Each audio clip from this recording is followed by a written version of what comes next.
I'm Jeff Dorenfeld. I'm Associate Professor of Music Business Management Department at Berklee.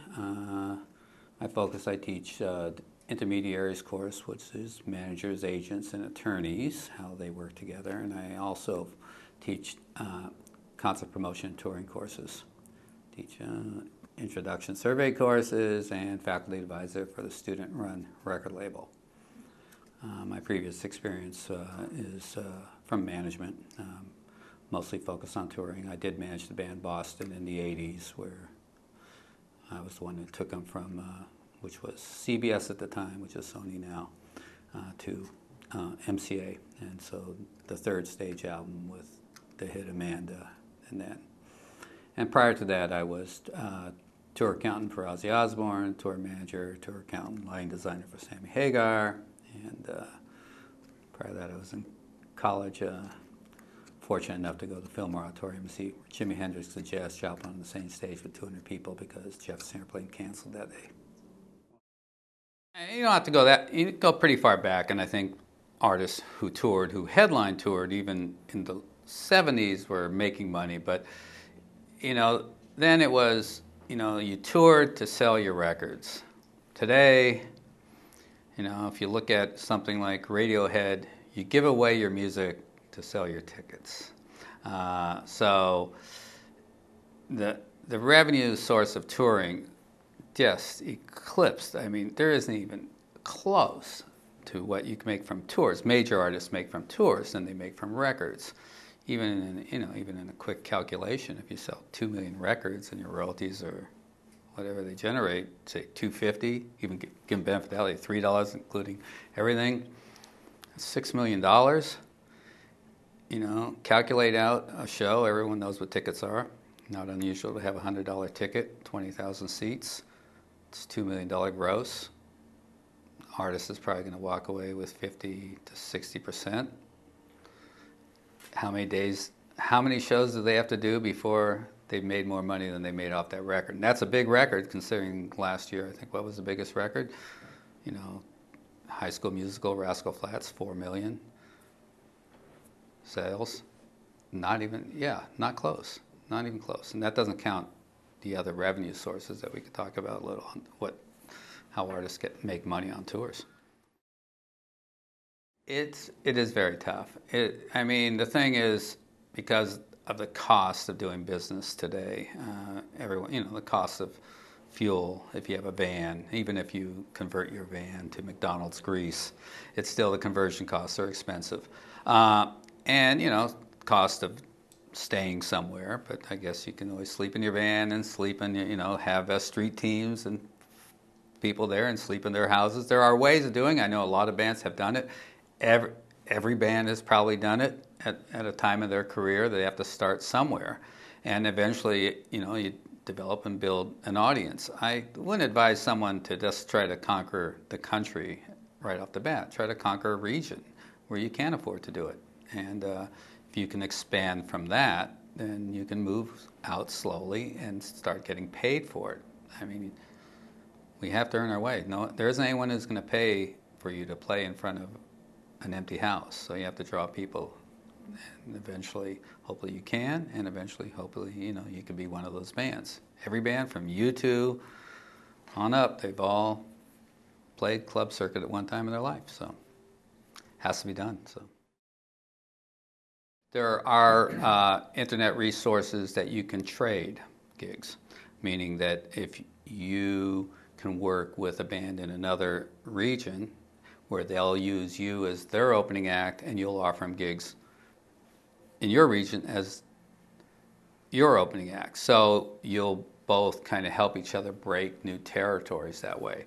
So there are gig swapping websites. I should remember one because I know someone always stops me at South by Southwest, and he's got a pretty good gig swapping website.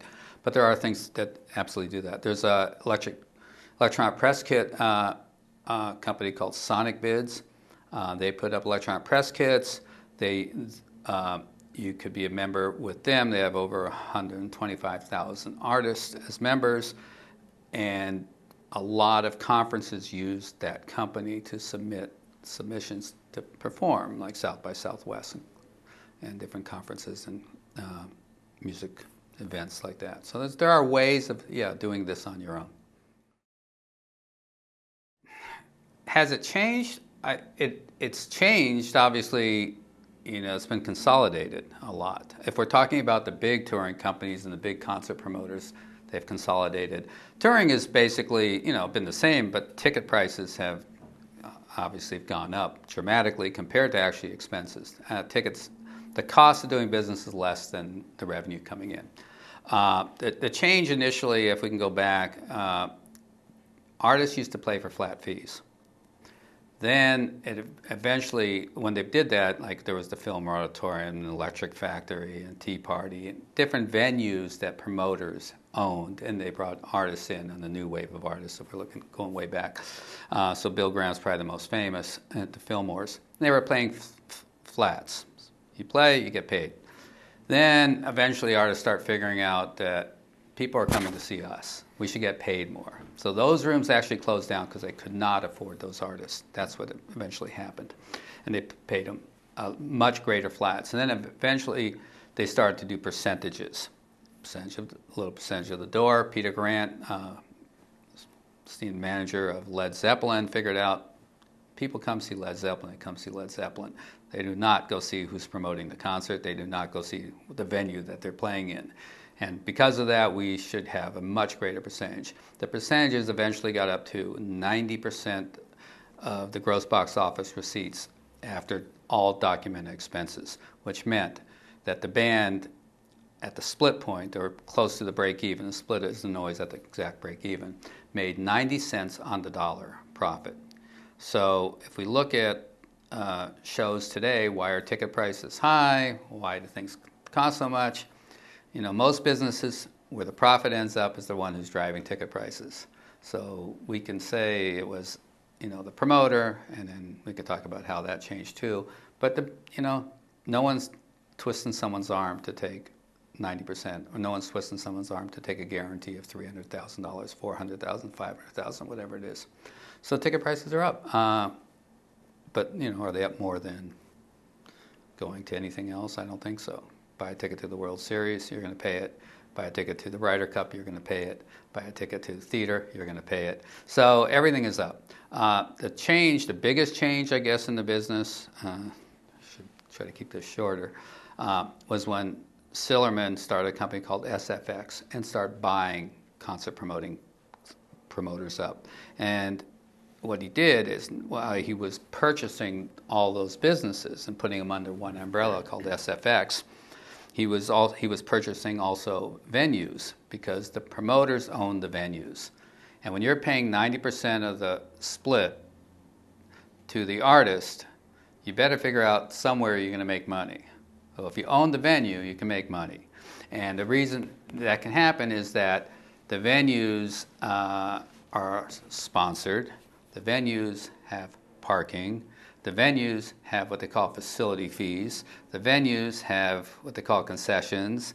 The venues, it just goes on and on and on. And so when you start adding that up, he's looking at this, he says, wow, I could sponsor, all these amphitheaters by Verizon from, all the way from Massachusetts to California, and phenomenal, multi-millions of sponsorship money that goes to whoever owns the venue. There's other sponsors, we could talk about that. So he did that. He eventually spun it off and sold it to Clear Channel. And when Clear Channel started putting their name brand on it, and everyone knows what Clear Channel is obviously from radio companies, which actually Sillerman originally was from. He was on the radio conglomerate too. They own now the concert business and the radio business, and 1,200 radio stations. And so they eventually realized that fans, because of the internet, start to understand a little more about the business than they ever did in the past. And so they, fans were a little upset or thinking Clear Channel, because of Clear Channel's owning this, is it a monopoly or whatever? How this is all working out is this was driving the ticket prices all up. So there was kind of a backlash. So they spun it off and became Live Nation and used all the original names of the original promoters that Sillerman actually bought. And that's where it is today. The other, so we're looking at this big umbrella here of this big touring concert promotion company called Live Nation that has touring companies and has database companies and and concert promoters and everything that's necessary to have to run these kinds of business. And then we have another one called AEG, which is the second biggest touring company. The third biggest was a company called House of Blues, but Live Nation bought them, so they own them too. So that you have these big touring companies, and there's some independent concert promoters. So how's that changed? It's just, I guess, it's consolidated everything into a couple companies.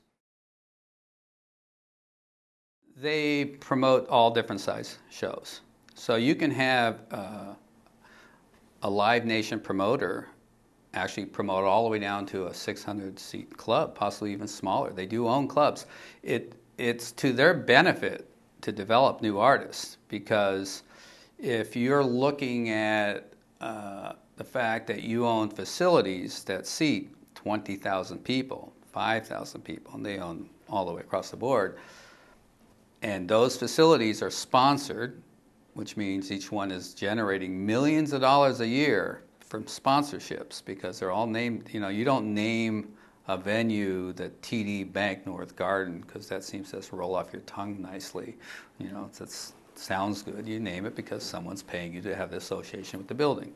Now, they don't own that building, but just as an example. So if you want to keep that business running and working, you're going to have to develop artists who are going to fill those rooms up into the future. I mean, I'm a little younger than the Rolling Stones, but I'm close to their age. I'm older than you too, but they can't tour forever. It seems like the Rolling Stones maybe. I mean, we've said that about them probably 30 years ago, but there is a time. There's a time I'll stop and there's a time they'll stop. Someone's got to fill the shoes, and these people own these venues and all these sponsors and all the other revenues, and I could talk a little if you want about the other revenue sources and how that is generated from a ticket. But yeah, so they do development. You can play clubs that are owned by AEG, because there's a concert promoter in AEG called Golden Voice. They own a lot of clubs. They do club shows. Live Nation, a lot of their promoters, Don Law in town here in Boston owns a lot of clubs. So they own clubs, so they develop. Yeah, so start at, a couple hundred people all the way up to 20,000 seat amphitheaters. You've got to create your own excitement. I mean, you've got to create your event. You've got to be a band or an artist that someone's interested in. Is it tough to do? Harder today? I don't know. I don't think there's any difference today or when, John, you and I were doing this in this, I assume, the 70s. Yeah, you still had to get on stage and perform. You still had to promote yourself. You still had to get the attention of someone. There is, probably a difference today that, A&R, representatives from record labels may not be accepting much tape or listening to much, obviously not accepting tape anymore, but they're not listening to much music like they were, looking for that hit. But everything else, I think, is the same. The way you promote and what you have access to and how you promote, the mediums you use may be different because of the internet. But other than that, it's still get out there, promote yourself, get attention, and someone will know. They'll know. I recall a group when I was first started out. There was a group called the Tubes, and they were a phenomenal live band. This band, phenomenal. And they got the attention. Eventually they were so good that the one hard thing they had is the record label said they didn't know how to capture their live show on vinyl, and it was vinyl then. And so, but today, if you're good and you perform and people like you and people keep coming back, fans keep coming back, which means you've got to think of yourself as a real serious artist. They keep coming. People will notice. People will take notice. It's not going to be a mystery. If you don't, it's like a tree dropping in a forest. No one will take notice. I don't think it's anything else but. I don't think it's picking up the phone. there's two sides. There's the artist side, obviously, and there's the promoter side. Artists work off guarantees and the most common deal, guarantee versus percentage, and I think I discussed that a little bit earlier. So if they have these big, huge shows, big, huge guarantees go with it, and then the percentages after that, and the percentages of the big artists are, we're talking 90-10 deals. And those deals are if you're working usually with different promoters. You could do deals today that are much more complex, that actually the promoter, Live Nation, AEG, and others, companies that are owned by those companies, actually purchased a whole tour. And they take all the revenue and throw it in one pot and figure out how it's split. And those are tours that a lot of, you have seen. The Police is a tour like that. Rolling Stones was a tour like that. Madonna, obviously, with their new Live Nation deal, will be tours like that. U2 was a tour like that, where it was purchased by a promoter, and that promoter basically handled everything. We're talking about, deals and sponsorships that could be media buy deals, where possibly even money didn't even change hands. For example, U2 did their sponsor, which most people are familiar with if you ever turn on the TV, where Bono was singing with this little product of white little headphones going into his little iPod, dancing around. That was the first ad that iPod did, that style ad that they've been very prosperous on.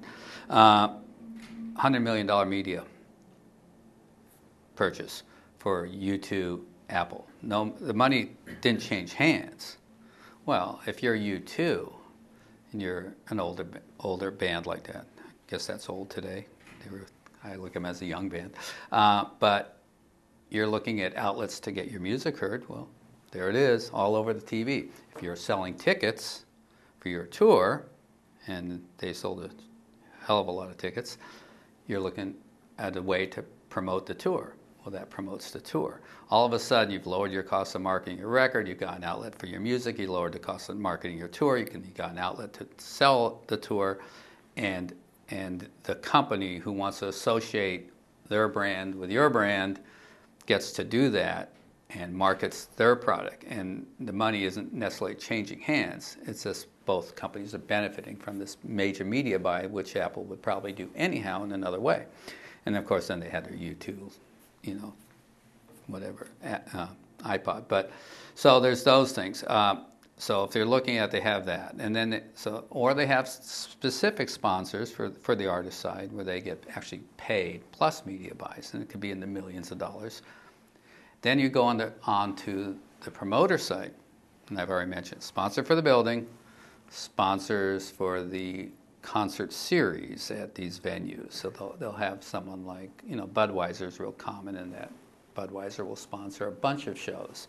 That goes to the promoter. Parking, every ticket has a charge, usually somewhere $3, $5. So when you drive in your car into an amphitheater, 4 people, if it's $5 ticket parking charge, you've just paid $20 to park. If you park over on that left side that says parking $30, VIP parking on the premises, because you want to get out the same day that you actually went there, and you paid $30, then you paid $50 to park, because you already paid for parking. That is non-sharing revenue to the band. If the facility fees, which is a real common fee everywhere, started out, mainly with like opera houses that had, beautiful wainscoting, nice seats, and nice carpet. People walk in, they lean against the walls, dirty walls, need to paint the walls, replace the parking, fix the seats. $1.50 a ticket, restoration facility fees. Well, on every amphitheater show, the facility fees runs about 10%. So if a ticket is $75, that's $7.50. And if you've been to an amphitheater, cement, plastic, facility, restoration is the hose. That's a profit center. Everyone understands it. It's all above board. Those are, profit centers. So parking's non-sharing, facility fees non-sharing. There's always seats that are non-sharing. There's revenue from merchandise, that concessions, their side of it somewhere, depending where it is. Say it's 30%. You buy a T-shirt for $30. That's $9 to the facility. Whoever owns the facility gets $9. The rest of it will go to the merchandise company, who the artist will have a licensing agreement with, so they'll profit from that. So there's a lot of different sources of revenue from both sides, and that are generated from tours. And that being said, and both sides have obviously pretty high expense too to put on shows and to put on tours. But yeah, it's a major revenue source for all artists. I mean, you start calculating. I gave you the calculation. It's $100 a ticket at $20,000. It's $2 million. And there's another interesting thing, and I'll ask you, John. If you were able to sell 8 shows, $2 million a show, right? Gross. Sell them in advance, and they sell them that way, right? Rolling Stones put them up, they're gone. They're not coming to your town possibly for some of the shows 3 months, some shows out 6 months. And if they do multiple shows, and they do $10 million, $16 million was the number I was just threw out, but say they do $10 million gross. Where does that money go? Where would you put the money? I mean, think about this. It's sold in March, and it doesn't change hands till September or something, August, September, and we got $10 million. $10 million has changed hands from the ticket buyer to Ticketmaster or whoever. Well, future Live Nation will be, supposedly as Ticketmaster contracts expire, that are Ticketmaster contracts are with buildings, by the way, not with the promoter. As they expire, they'll bring in their own, and we have that kind of money. I don't think we stick it in our, in our mattress. We don't put it in our piggy bank.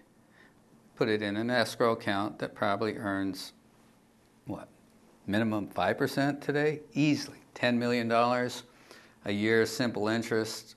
What are we looking at? $50,000. Yeah. So what happens with that money? So do the bands get it or the promoter? And so if we're looking at it that way, and you're saying that this is one, I'm looking at that's one city. That's city after city after city. So artists understand this. So either they may have it in their riders that all interest goes into interest-bearing account that they get, or maybe they're looking at it and say, hey, cost of doing business, so this is why I get 90%.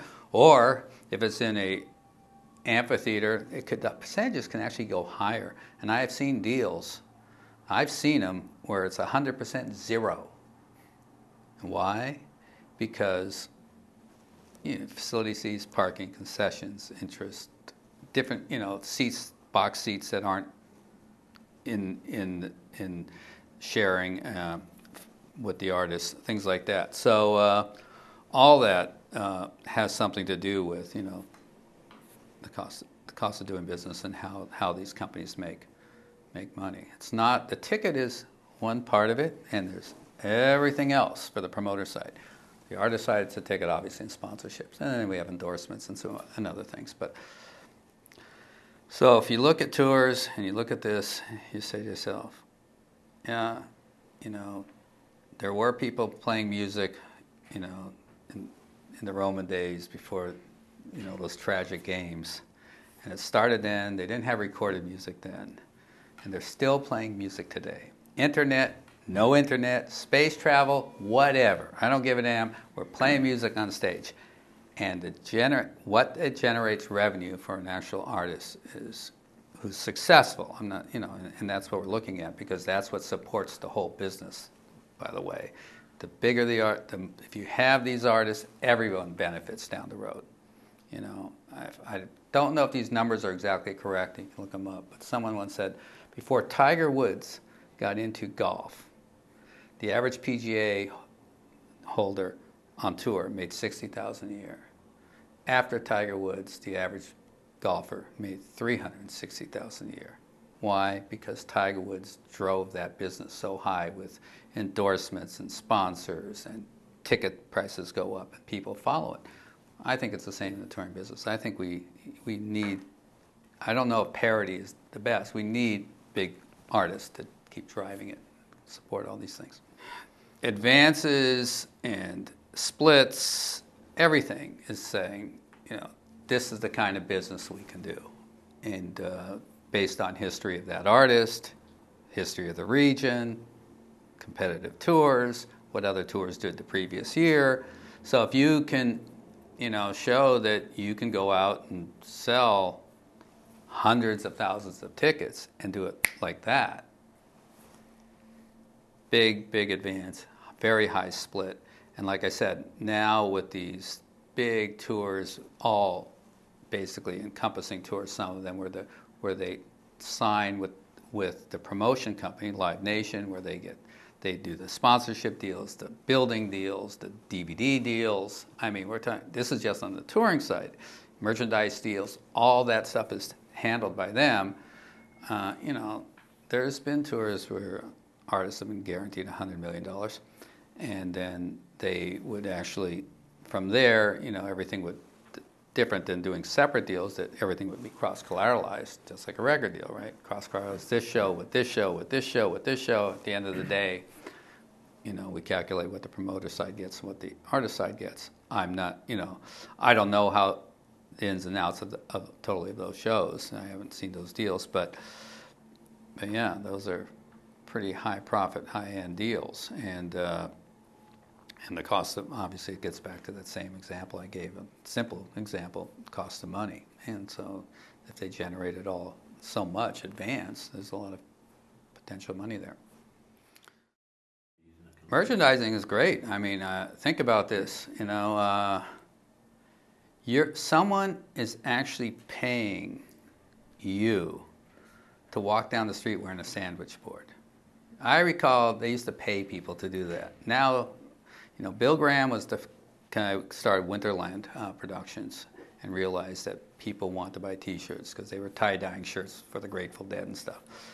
And so how is this done? So basically, the artists will license their name to a merchandise company. For that, the artist will get a percentage of whatever the merchandise sells. So for the big artists, obviously the percentages are much, much, much higher. The hall fees are the concessionaire fees. Whoever sells them, they get a percentage of whatever is sold. Once again, if the promoter, AEG, owns a Staples Center, and Live Nation owns all the a lot of the amphitheaters, if they own the venues, then they get their share of the venue side, which pretty common, 30%. So $30 shirt, $9, and whatever, you have to pay expenses on that. The artist would walk away, obviously, with the merchandise company would walk away with $21, and the artist would walk away whatever their percentage is with the merch company. Bigger the artist, bigger the percentage. It's just like everything else. So if you got 40% on a T-shirt, it's $12. The merch company then had 21, then it's 12, and so then you got that $9 difference there, and that goes to the merch company to print and ship and whatever cost of money is to do business. So that's kind of how it breaks down. There's other deals, but that's kind of one of it. Well, when he did it at the shows here, not when he gave them away via the newspaper in England, that was a whole different thing. When he gave them away at the shows, I think they were built into the ticket price. I always thought that was a good idea. I think that's I used to think about that years ago, even for clubs. If you give your CD that cost you $1 to make, and you say you're giving a free CD with a $10 ticket, that's a nice thing to do. And you'd be making, you just built it into the cost of your ticket. Well, Prince built it in, I think, on this previous tour to the cost of a ticket. So you bought the CD, but I think the CD was actually built in separate. That the fan base, I don't think, knew it, but I think that's how it was. But I'm not sure, so, if I'm wrong, I'm sorry. But I think this last one was that his deal didn't, I don't know if he had freedom to do that. I guess he did, and he pressed them up and he gave them away in England. Now, what else did Prince do at that time? AEG was opening their brand new O2 Arena in London, which was the arena that was, I think it was Olympic. It was something special. That arena wasn't doing really great business. AEG bought it, and they turned it all around.